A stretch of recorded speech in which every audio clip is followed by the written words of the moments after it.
আসসালামু আলাইকুম। এই যে এখানে দেখতেছেন, এটা একটা জঙ্গল চাই কবরের জায়গা, কিন্তু এখানে আমি আসছি এগুলো কাজের জন্য, যেগুলো খড়িগুলো টান দেওয়ার জন্য। কিন্তু এখানে দেখেন কী পরিমাণ তেলাগাছা গাছ আছে। এই যে এগুলো ফলও আসছে, এগুলো সাধারণত পশু পাখি খায়। এখানে পাকলে অনেক সুন্দর দেখায়।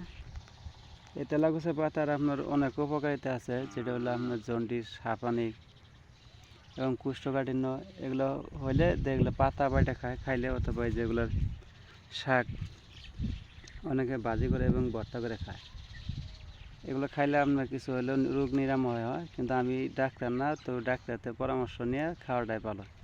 এগুলো আমাদের এলাকায় প্রচুর জন্মে। দেখেন কী পরিমাণ হয়েছে এই শাকগুলো। তো তেলাকুচা আপনার অনেকে খাইতে পারে, কিন্তু আমাদের এলাকায় এটা ডাক নাম আমরা যেটা কায়াপান্ডা বলি। কায়াপান্ডা গাছ এগুলো পাকলে অনেক সুন্দর হয়। এটা ছোটো কেবলই হচ্ছে যে ফুল আসছে। এগুলো যে আমার এই খড়িগুলা নিচে পড়া আছে, এই খড়িগুলো আমি কাটছি, এই খড়িগুলো উঠান। তো সবাই ভালো থাকবেন। আসসালামু আলাইকুম।